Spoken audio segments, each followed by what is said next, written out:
I assure you, this hack will help you write your screenplays faster. It helped me finish a short film screenplay in about 2.5 hours, and it helped me finish a feature film screenplay in about 10-11 days just because I followed this hack. Hello and welcome to the channel. My name is Pelumi, and in this video, I'm going to be sharing how to write a screenplay. I'm also going to be sharing a hack that can help you churn out your first draft faster. So a screenplay is made up of 3 acts. I explained the 3 acts in my video on how to write a treatment. So each act is broken down into sequences, and each sequence is broken down into scenes. So your screenplay is just a collection of several scenes that make up the whole screenplay. So what we're going to be discussing is scenes. But if you don't understand what a sequence is a collection of scenes that passes one particular message. For example, you're starting a movie.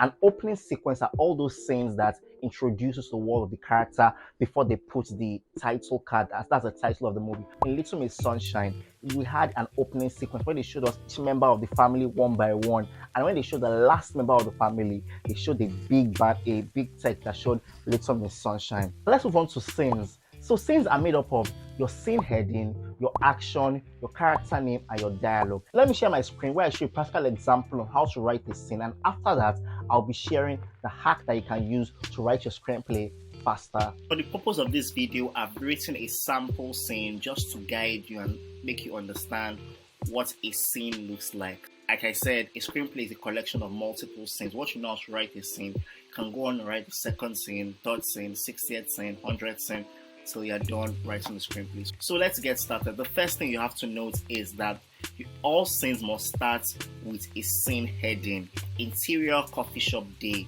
So a scene can either be interior or exterior. For example, if it's a playground, it's exterior. Classroom, it will be interior.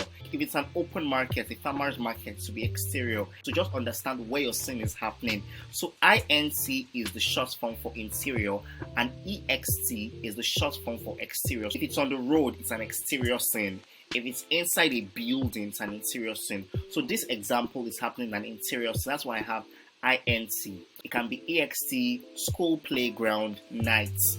Dawn can be used if you're trying to establish that your character is waking up very early, whether it's interior or exterior, the place is happening and the time of day is what's called a scene heading. And then you move on to the next thing, which is action. We see a hand writing on a paper napkin.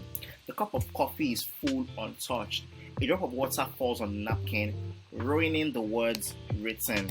So this is just like an action to describe what is happening in the scene before the character starts talking. Even if a scene starts and the first thing that happens is that the character is already talking, describe the scene. What is happening? Is it quiet? Are we hearing eerie noises? In case you're trying to establish a horror or a scary scene, let's understand what's happening in the scene, even if the first thing that happens is that the character starts talking. So here I've already established that someone is writing on a napkin and a drop of water falls. Then we later realize that the character was the one crying and a drop of her tear fell on the paper napkin. We now have the name of the character name. Before you impute dialogue, you have to put who said what. Because there can be 4 or 5 characters in a scene and all of them are talking. All of them have dialogue. So you need to signify who is saying what. That's why you have something like this. Juliet. So it's Juliet that said, "What the damn it?" And the boss boy wants to speak. But before the boss boy's dialogue, you have to put boss boy. So I didn't give the boss boy a name. This can happen. Maybe is the only boss boy in the entire film. I will never see another boss boy all through the film. What does it say? Let me help you with that. Before the dialogue, I have to put the boss boy so I know that it's not Juliet or someone else saying it, but it's the boss boy saying it. Then Juliet, don't. Then boss boy, no worries, it's my job. So let's go over what makes up a scene. First thing is your scene heading. Here, interior coffee shop day. For you, it can be exterior school playground nights. It can be interior banking hall day. Exterior farmers market day. Describe what's happening in your scene. Are there people laughing? Is it noisy? Are we hearing eerie noises? Is there a car crash? Do we hear, like, what do we hear? What do we see? Describe that. Is there a long queue? Are people shouting? Are people screaming? Like, let's know what's happening. Someone laughing loudly and that laugh is irritating your main character. Then establish who is saying what. Let the character's name come before the dialogue. So also one thing to notice, if you are new to a screenwriting software, there are several screenwriting softwares. There's Final Draft, which is like the industry standard. There's Celtex, there's Trailby, there's Scenarist. The reason why it's good to use a screenwriting software is that it will guide you. For example, what I'm highlighting currently, scene heading, action, character, dialogue. In case you have parentheses, it will also help. Transition makes everything in the proper screenplay format. So I forgot to add that every screenplay must start with fade in, because I just saw this transition, so that reminded me every screenplay must start with fade in. The only exception to starting your screenplay with fade in is if something is happening in your screen when the screen is black. You still write fade in later, but you begin with over black, and you can start with hear footsteps.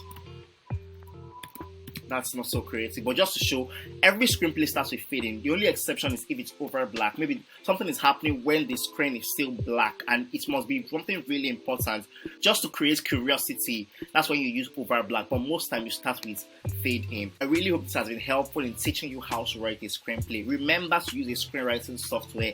I think Trailby is still free, Scenarist is free. Celtex used to be free. I'm not sure if it's still free, so that it can guide you in all these elements such as the scene heading, action, character, and dialogue. I know you're just writing in Microsoft Word. Let's move on with the rest of the video. I really hope that was helpful in showing you how to write a scene. Now, what's the hack that you can use to write your screenplays faster? There are 2 hacks you can use to write your screenplays faster. First is the treatment hack. What is the treatment hack? The first thing to do is to go to the synopsis section of your screenplay, copy and paste it into your screenwriting software. Once that is done, highlight everything and make it an action element. Once you've done that, you have all the actions that take place in your screenplay from the beginning to the end. All you have to do is to decide where that action happens. Is it an interior scene? Is it an exterior scene? What time of day does it happen? Does it happen in the day? Or does it happen at night? With that, you've written all the scene headings and all the action lines for your screenplay. All you have to do now is just to be adding dialogue, and with that you move very, very fast. You might still need to do a little bit of tweaking here and there in case you over describe some things or under describe some things, so that your action lines make sense. The second hack is called the beat sheet hack. The beat sheet hack is for those who are writing without a treatment. I don't know, everybody likes to outline and overly plan their work. They like to go with the flow when they are writing, but at least have a beat sheet. A beat sheet is just action lines that summarize everything that happens during the course of your screenplay. For example, you can say Courtney goes to work and gets fired. Number 2, Courtney comes home and complains to her parents that she got fired and she's not looking for a job anymore.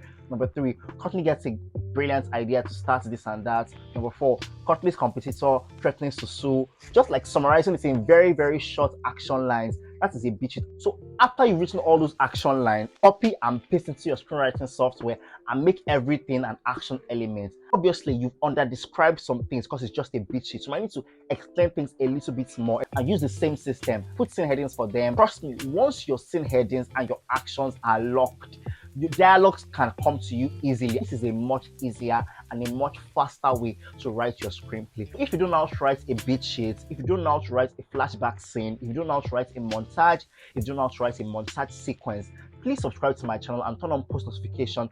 I have these videos in the works. I'm making these videos very soon. So if you're enjoying this video so far, please don't forget to tap the like button. It really helps a lot with the algorithm. If there's any advice I give new screenwriters is to understand the principles of screenwriting. For example, my video about a logline, I talked about an inciting incident and how to raise the stakes for your story. My video about the treatment, I not only discussed the treatment, but I discussed the first, second, and third act, which would teach you pacing throughout your story. Check out my writing playlist here, and it will really help a lot. Please don't forget to subscribe and like this video. I'll see you in my next video. Until then, bye-bye.